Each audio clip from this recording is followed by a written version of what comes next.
When I consider the work of thy hands, the sun, moon, and stars above,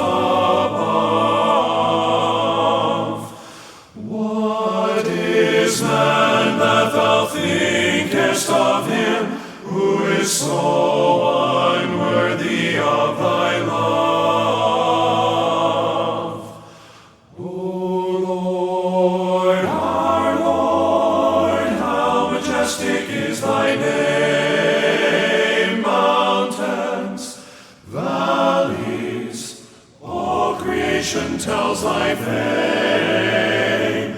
Heavens declare it, all thy wondrous works proclaim, proclaim, O Lord, our Lord, how majestic is thy name.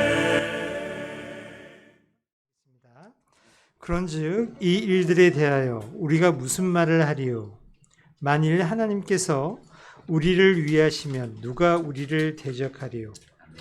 자신의 아들을 아끼지 아니하시고 우리 모두를 위해 그분을 내어주신 분께서 어찌 그 아들과 함께 또한 모든 것을 우리에게 값없이 주지 아니하시겠느냐? 누가 무슨 일로 하나님께서 택하신 자를 고소하리요? 이롭다 하시는 이는 하나님이시니라. 누가 정죄하리요? 죽으신 분은 그리스도시요 참으로 다시 일어나신 분도 그리스도시니 그분께서는 바로 하나님 오른편에 계시며 또한 우리를 위해 중보하시느니라. 아멘. 성령의 중보를 통해 정복자들을 능가하는 자들이라는 제목입니다. 성령께서는 하나님과 우리 사이에 중보하십니다. 우리의 연약함을 아시고 신음하시면서까지 그렇게 하십니다. 우리가 마땅히 기도할 바를 알지 못하는 것, 그 연약함, 또 우리가 가지고 있는 그런 육신에 따르고자 하는 그 완악함, 그걸 아시고 그렇게 하십니다. 성령의 마음을 하나님께서는 아십니다. 그리고 우리를 성화되도록 인도하시면서 도와주십니다. 성령의 중보의 사역을 또 우리도 동참하면서 우리 이 거룩하게 됨, 이 성화되는 삶을 살아갈 수 있어요. 바로 모든 사람을 위해서 중간에서 기도하는 겁니다. 하나님과 그 사람 사이에서 우리가 중보의 역할을 하시는 성령님과 함께 동참해서 하는 것이 바로 그 중보 기도라고 우리 할 수 있습니다. 먼저는 지체들을 위해서 기도하는 겁니다. 두 번째는 우리 불신자들을 위해 기도하는 겁니다. 믿음의 지체들이 일어날 수 있도록 또 그 믿음을 계속해서 유지하며 또 그 믿음이 증대될 수 있도록 바로 성령께서 그렇게 중보하시기 때문입니다. 또한 성령께서는 이 불신자들을 마치 불에서 끄집어내도록 중보하고 계세요. 그렇기 때문에 우리가 그들을 위해서 기도하는 겁니다. 오늘 본문을 통해서 하나님께서는 이 성령의 중보 사역에 덧붙여 말씀해 주십니다. 아까 우리 31절에 이 일들에 대하여 우리가 무슨 말을 하리요 했죠. 자, 이것은 바울을 통해서 이 성령의 중보하심, 그것에 대한 유익들을 설명하시고자 그렇게 말씀하신 겁니다. 자, 중보의 유익은 곧 우리 성도의 유익이라고 볼 수 있어요. 하나님은 성도를 위하신다고 바울이 증언한 겁니다. 자신의 자녀를 위해서 그 모든 중보 사역을 하시는 분이 이 하나님 아버지시고 그 일을 성령님께 맡기셨습니다. 그러므로 그분의 중보하심이 얼마나 우리 성도들에게 또 하나님의 자녀들에게 유익한지를 더욱더 오늘 본문을 통해 가르쳐 주고 계십니다. 자, 특히 우리를 대적하는 원수들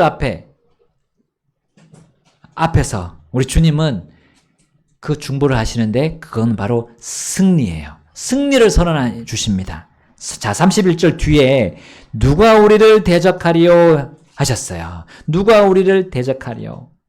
하나님께서 우리를 위하시면 누가 우리를 대적하리요 했습니다.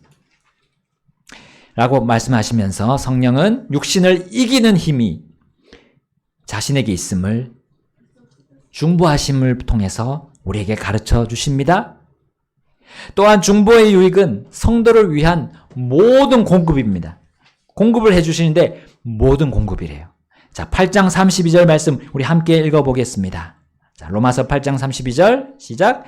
자신의 아들을 아끼지 아니하시고 우리 모두를 위해 그분을 내어주신 분께서 어찌 그 아들과 함께 또한 모든 것을 우리에게 값없이 주지 아니하시겠느냐. 아멘. 죄인인 사람에게 가장 귀한 것은 그 죄로부터의 구원 아닙니까? 하나님은 자신의 자녀들에게 그 구원이신 하나님의 아들을 값없이 주셨습니다. 그 귀한 아들을, 하나님의 아들, 그 예수님이 우리를 대신해서, 죄인을 대신해서 죽게 하셨어요. 그리고 또한 죄인을 의롭게 하시려고 하나님의 아들을 일으켜 주셨어요. 다시 일어나게 해주셨어요.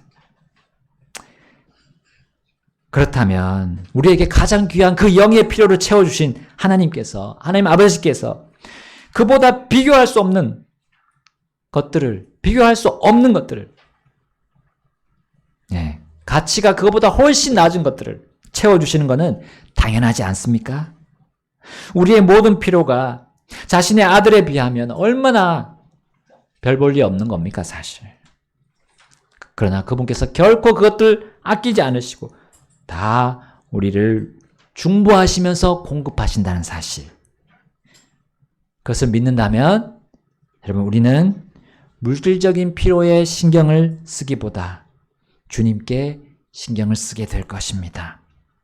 내 마음이 기뻐하는 것보다 주님께서 기뻐하는 일에 내가 우선하게 될 거예요. 왜냐하면 나를 유익하게 하는 것은 내 스스로가 아니라 주님 그분이심을, 성령의 중보하심을 믿음으로 확신하기 때문입니다. 여러분, 나를 영원히 대변하고 중재해 주시는 그 중보자는 내가 아니라 주님 한 분이시기 때문입니다. 나아가서 이것 또한 그분의 중보하심에 따른 우리의 유익임을 볼 수 있어요. 자, 그게 33절, 34절에 나옵니다. 33절, 34절 함께 읽어보겠습니다. 시작. 누가 무슨 일로 하나님께서 택하신 자를 고소하리요? 의롭다 하시는 이는 하나님이시니라. 누가 정죄하리요? 죽으신 분은 그리스도시요 참으로 다시 일어나신 분도 그리스도시니 그분께서는 바로 하나님의 오른편에 계시며 또한 우리를 위해 중보하시느니라. 아멘. 그리스도 예수님만 내 소망, 내 노래 되셨다. 아까 우리 그 찬송 불렀습니다. 그리스도께서 우리를 중보하고 계시는 거. 그거에 발맞춰서 성령께서도 중보하신다는 거예요. 자, 우리 판사 앞에서 이 살인 혐의로 인해서 재판을 받는 억울한 누명을 쓴 그 피고인이 있다고 생각해 봅시다. 그 피고인이 얼마나 억울할까요? 자신의 증언으로는 자신의 무죄 판결을 받을 수 없는 상황입니다. 그러나 그 피고인에게 선임된 국선 변호사가 일을 대충대충 할 기색이 없었어요. 최선을 다해서 그의 무죄함을 입증하겠다고 그 피고인에게 말해준다면 그 피고인이 얼마나 큰 위로가 될까요? 그런데 우리 모두는 이 영화 같은 스토리에 억울한 누명을 쓴 그런 피고인과는 달랐습니다.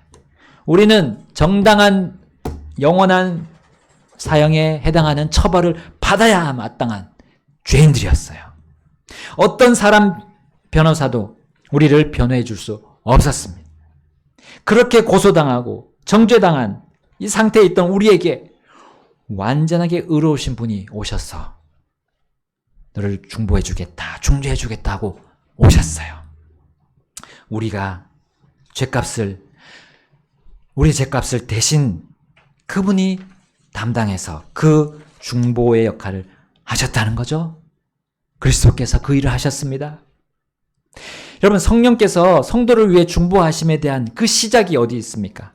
바로 이 그리스도 예수님의 이와 같은 부속의 중보하심 아닙니까? 다른 사람 안에는 구원이 없나니 이 세상에 어떤 존재에게도 이 구원의 일을, 이 중재의 일을 맡긴지 않으셨다라고 하나님께서 말씀하셨어요. 사도행전 4장 12절입니다. 사도행전 4장 12절. 그리스도께서 죄인들의 죄값을 담당하기 위해서 죽으시고 다시 일어나지 않으셨다면 우리 성령께서도 죄인들에게 오실 필요가 없으셨고 없으십니다. 죄인을 정죄하지 않고 의인이 되게 하는 이 중보의 일을 바로 예수 그리스도께서 하셨기 때문에 성령께서도 그 일을 하고 계시는 거예요. 또한 그렇게 의인이 된 우리가 성화되도록 거룩하게 되도록 그 두 분께서 계속 지금도 그 중보의 일을 하고 계신다는 사실이에요. 가장 높으신 그 하나님이신 그 두 분께서 이렇게 성도를 중보하시는 이유, 그 이유가 있어요. 왜 이렇게까지 계속해서 중보하시는가? 바로 하나님과 성도들 사이에 이간질하는 존재들이 있기 때문입니다. 그래서 성도가 자신의 정체성을 잊어버리는 일이 있기 때문이에요. 성도가 자신이 하나님의 사람이고 하나님의 자녀고 또 하나님의 소유, 하나님의 것임을 우리 스스로가 주장하지 못하는 일이 있기 때문이에요. 자, 그 존재들, 그렇게 부추기고 그렇게 조장하고 있는 그 존재들이 누굽니까? 마귀 사탄, 그리고 마귀들, 그리고 이 세상 체계들입니다. 자, 그들은 어떻게 하나님과 성도들 사이에 그 갈라놓으려고, 그 사이를 갈라놓으려고 합니까? 바로 우리들의 약점, 그리고 우리들이 잘못한 거 가지고 밤낮으로 고소하는 거예요. 밤낮으로 고소하는. 요한계시록 12장 10절에 이렇게 나옵니다. 이는 우리 형제들을 고소하던 자가 아래로 쫓겨났기 때문이니 그는 우리 하나님 앞에서 그들을, 이 형제들이죠, 밤낮 고소하던 자라 했어요. 여러분, 마귀 사탄과 마귀들이 또 이 세상 체계가 계속 그 일을 하고 있습니다. 우리의 잘못된 거, 우리의 약점을 캐내가지고 하나님 앞에 가서 고소하는 거예요. 성령께서는 하나님께 이 성도들을 중보하시는데 이거와 반대로 마귀 사탄은 고소하는 거죠. 하나님, 당신의 자녀가 이러이러한 잘못을 했지요? 거룩하신 주의 자녀가 어찌 이럴 수 있습니까? 이래도 그들이 하나님의 아들들입니까? 상속자들입니까? 이렇게 고소하는 거예요. 마치 이런 식으로 고소하는 거예요. 그리고 성도들에게는 어떻게 합니까? 그들의 잘못과 약점이 계속 생각나도록 만드는 거죠. 그 성도가 잘못을 용서받고 회개했음에도 마귀는 그 성도의 약점을 끝까지 붙잡고 늘어지는 것. 그래서 스스로가 자신의 그러한 모습에 스스로가 낭망하고 절망에 빠지도록 이 마귀는 우리를 마치 혼만 내는 그런 존재인 거죠. 하나님도 우리를 꾸짖지 않으시는데 그 존재들은 자신들이 나서서 성도들을 막 질책하는 겁니다. 막 몰아넣는 거예요. 너 왜 이렇게 했어? 왜 그렇게 잘못했어? 그러나 죄들과 거룩하지 못한 일들에 대해서 성도가 깨닫고 정말 주님께 용서를 구했다면, 회개했다면 그 후로 그들은 더 이상 그렇게 그 잘못들을 생각할 이유가 없어요. 필요가 없는 거예요. 그럼에도 우리가 계속 과거에 잘못한 것들, 이미 하나님 앞에서 처리가 된 그런 것들이 자꾸 떠오른다면 여러분 이 말씀 보세요. 로마서 8장 33절 34절 우리 읽은 그 말씀 보십시오. 누가 무슨 일로 하나님께서 택하신 자를 고소하리요? 의롭다 하시는 이는 하나님이시니라. 누가 정죄하리요? 죽으신 분은 그리스도시요 참으로 다시 일어나신 분도 그리스도시니 그분께서는 바로 하나님의 오른편에 계시며 또한 우리를 위해 중보하시느니라. 아멘. 여러분, 우리의 원수들보다 높으신 주님이 우리를 중보하신다 했어요. 이 중보의 의미 속에 변호하는 것이 들어있습니다. 다시 고소할 수 없도록, 또한 다시 정죄할 수 없도록 가장 높으신 변호자께서 성도들을 중재하십니다. 그래서 우리 뭐 일사부재리의 원칙 있잖아요. 일사부재리의 원칙. 예. 그게 이 성경에서 나온 거예요. 그분은 마귀 사탄이 그 고소하는 입을 단번에 닫게 하시는 겁니다.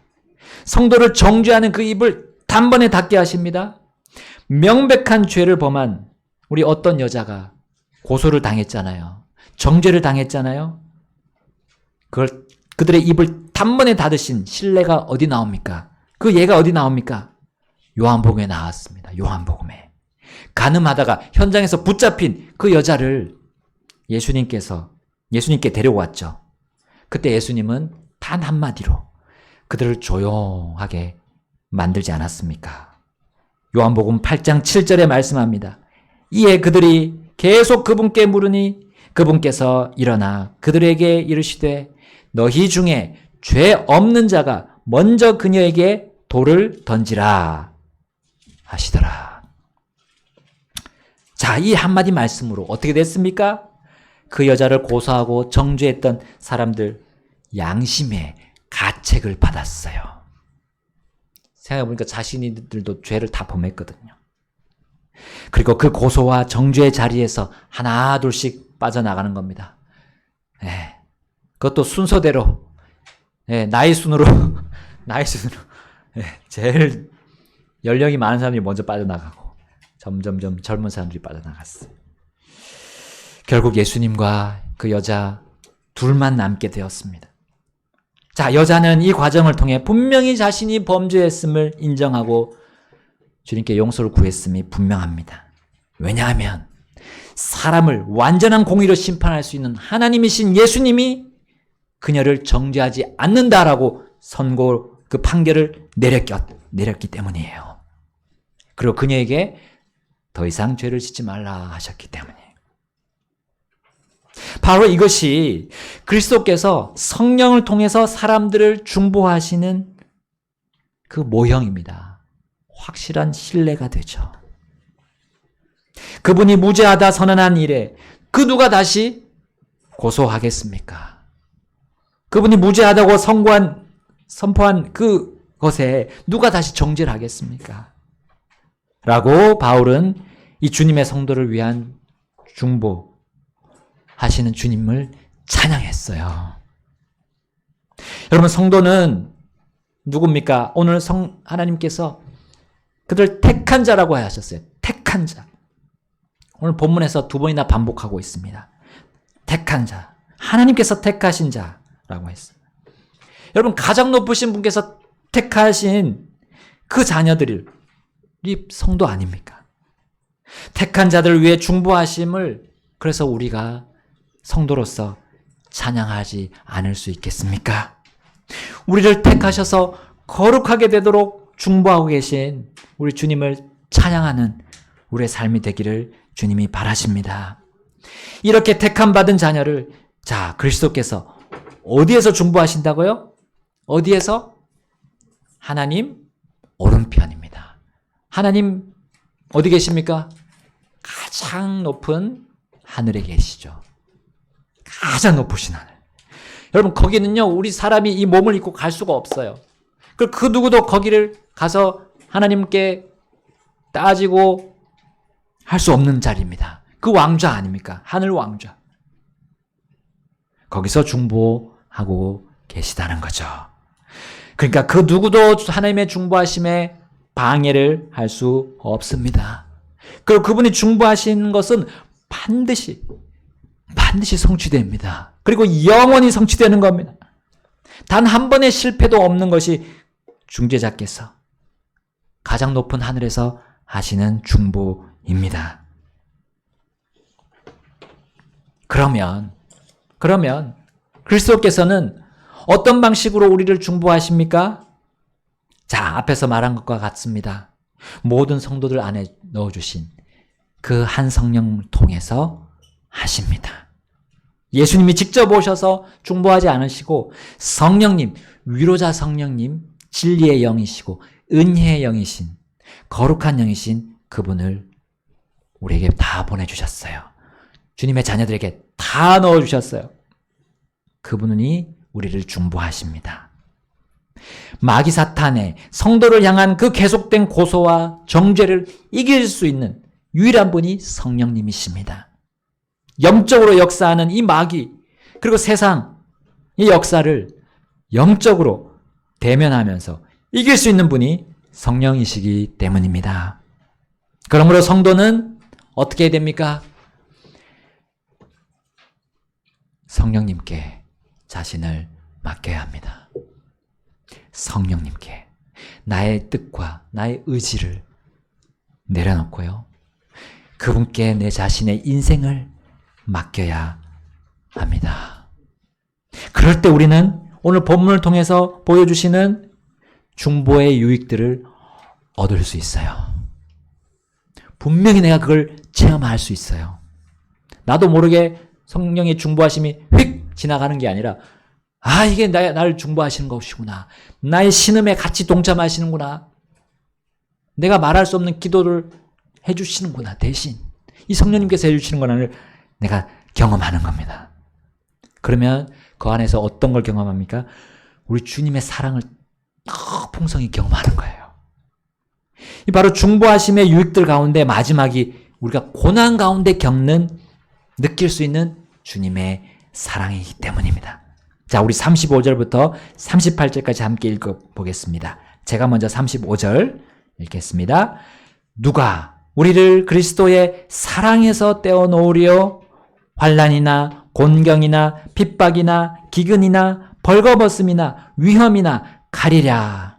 이것은 기록된 바 우리가 주를 위하여 종일토록 죽임을 당하며 도살당할 양같이 여겨졌나이다 함과 같으니라. 37절 읽겠습니다. 같이 읽겠습니다. 아니라 이 모든 것 중에서 우리를 사랑하신 그분을 통해 우리가 정복자들보다 더 나으니라. 이는 내가 확신하기 때문이니 곧 사망이나 생명이나 천사들이나 정사들이나 권능들이나 현재 있는 것들이나 장래에 있을 것들이나 높음이나 깊음이나 다른 어떤 피조물이라도 능히 우리를 그리스도 예수 우리 주 안에 있는 하나님의 사랑에서 떼어놓을 수 없으리라. 아멘. 그리스도와 성령의 중보는요, 우리를 위한 하나님의 더 세밀한, 더 구체적인 사랑이라고 볼 수 있습니다. 여러분, 이 하나님의 사랑은 하나님께서 자신이 택한 사람을 그 어떤 존재도 그 사랑에서 떼어놓을 수 없도록 중보하신다는 걸 의미해요. 여러분, 이를 설명하기 위해서 바울은 성도가 세상에서 당하는 그 고난들을 열거했잖아요. 자, 35절에 환난, 곤경, 핍박, 기근, 벌거벗음, 위험, 칼, 이 7가지를 언급했어요. 자, 성도에게 닥치는 이런 것들의 이유는 시편 44편 22절에 나온 그 구절을 언급하면서 설명했습니다. 시편 44편 22절을 36절에서 언급했어요. 시편 44편 22절 그 똑같습니다. 36절과 똑같습니다. 기록된 바 그 뒤에 나온 거. 예. 참으로 우리가 주를 위해 참으로가 하나 더 붙었네요. 참으로 우리가 주를 위해 종일토록 죽임을 당하고 도살당할 양같이 여겨졌나이다. 얼마나 그 환난과 공경 핍박을 당하면 주를 위해서 핍박을 당했는지 이 다윗이 간증했던 거예요. 그것을 바울이 가져와서 성령님의 감동으로, 영감으로 여기 갖다 붙이게 됐습니다. 우리나라는 정도가 심하지는 않지만 주를 위하여 사는 성도라면 반드시 이런 고난들, 정도가 좀 약하지만 이런 고난들 당하는 거예요. 특별히 불신자들로부터 정신적이고 육체적인 공격을 받습니다. 우리 전도하러 갔을 때 쫓겨났잖아요. 시작부터 쫓겨났습니다. 전도지 못 돌리도록. 부스만 설치하지 않는 거면 괜찮았는데 주는 것도 막았어요. 주는 것도. 그리고 우리 믿지 않는 우리 가족, 친구, 이웃들, 여러분 우리들의 그 복음 믿고 우리 교회 가는 거에 대해서 이상하게 생각하잖아요. 자신들과 삶과는 다르다고 하면서 핀잔을 주기도 합니다. 또한 진지한 대화 없이 단번에 우리와의 인연을 끊어버리는 그런 불신자들도 있습니다. 또 더 나아가서 우리 가까운 북한 같은 공산국가들, 또 이슬람 국가들, 또 이스라엘 나라 안에서 정말 주 예수님을 위해 사는 자들이 강도 높은 이러한 고난들을 당하고 있습니다. 실제로 재산을 갈취당하고 바깥으로 추방되기도 하고 처형당하기도 하죠.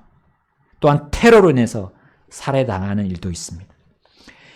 여러분 영적으로 강했던 우리 다윗의 그 시대에도 이 성도들의 주를 위한 그 고난의 삶이 기록되었다는 거. 여러분 우리 참 놀라움을 금치 못합니다. 성도들이 주님을 위해서 사는 그 삶에서 반드시 고난이 따릅니다. 그러나 바울이 열거한 성도들에게 절망적인 이런 고난들이 항상 있어 왔다는 사실, 이것은 또 우리에게 위안을 줍니다. 결코 깜짝 놀랄 일은 아닙니다. 그러나 바울은 이렇게 주를 위해서 사는 성도들을 격려하고 있습니다. 37절 말씀이 그 한 가지입니다. 아니라 이 모든 것 중에서 우리를 사랑하신 그분을 통해 우리가 정복자들보다 더 나으니라. 아멘. 자, 예수님과 이 바울이 살던 당시 어떤 시대였죠? 누가 다스리는 시대입니까? 그리스 제국입니까? 로마 제국입니까? 로마 제국이죠? 네, 로마가 다스리던. 자, 그때 로마 제국 안에 정복자들이 있었어요. 그들은 영예와 부를 누렸던 사람들입니다. 보통 장군들이겠죠? 그러나 그들은 그걸 거저 얻는 것이 아니었어요. 그들은 수많은 전쟁에서 전과를 올렸습니다. 빛나는 전과를 올렸어요. 자신의 목숨을 내어놓고 로마를 위해서 싸웠던 겁니다. 로마를 위해 싸우는 그들에게 정말 얼마나 많은 거친 난관들이 있었겠습니까? 그 이민족들과 만났을 때 우리가 카페에서 만나는 그런 만남이 아니잖아요. 단판에 협상을 해서 전쟁을 할 것이냐, 화평을 맺을 것이냐, 그들을 흡수할 것이냐, 아니면 때려 부숴서 싸워서 피를 흘려서 쟁취를 할 것이냐, 그 얼마나 중요한, 정말 생과 사가 갈리는 그런 난관들을 앞에 그들은 피해 전쟁을 해야 했습니다. 또한 낯선 곳과 낯선 지형들을 그들은 정면으로 마주 보아야 됐어요. 그러면서 승리를 위해서 갖은 애를 쓰고 전략 전술을 짜야 했습니다. 그러나 그들은 모든 난관을 헤쳐내면서 이기면서 로마 황제와 시민들의 그런 승전보를 그들에게 전해주었던 거예요. 그러므로 정복자들의 이름은 이 로마 시대 대대로 전해졌고요. 로마의 그 무슨 부대입니까? 방패 부대, 전차 부대라고 하잖아요. 그 사기를 그들이 얻고 더욱 그들이 강해지는데 바로 이 바지를 한 사람들이 정복자들이었던 거예요. 그러나 바울은 그 당시 그렇게 위대한 로마의 정복자들보다도 더 나은 존재를 여기서 언급했어요. 그들은 누굽니까? 바로 그리스도의 사랑을 받고 있는 성도들입니다.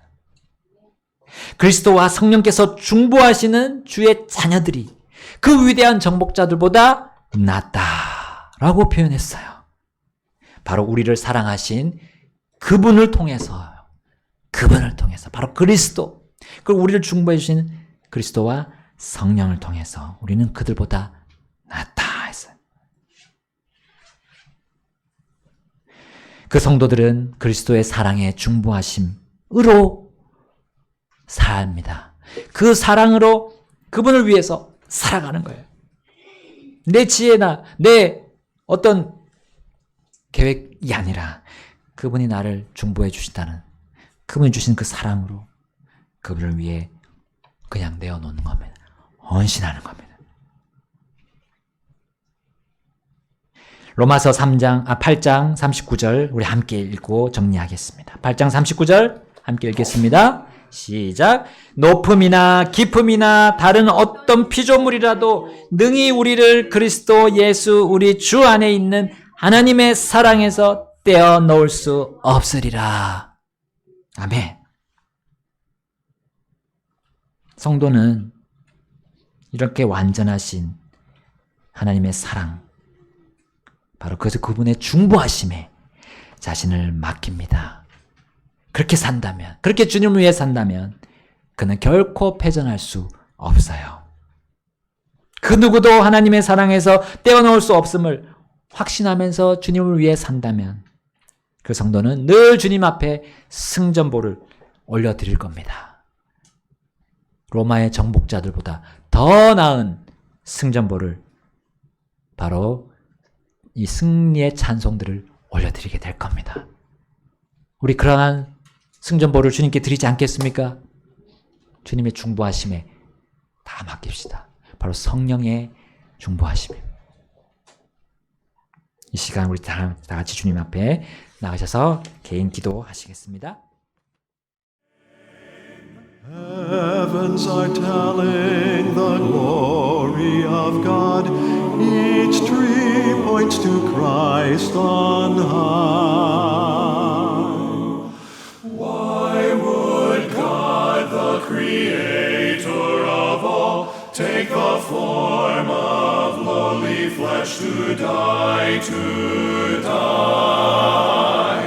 Jesus, Creator and ruler of all, left heaven to die for me. For me he came to earth, laid aside heaven's throne, in exchange for death on Calvary. Heavens declare it, all thy wondrous works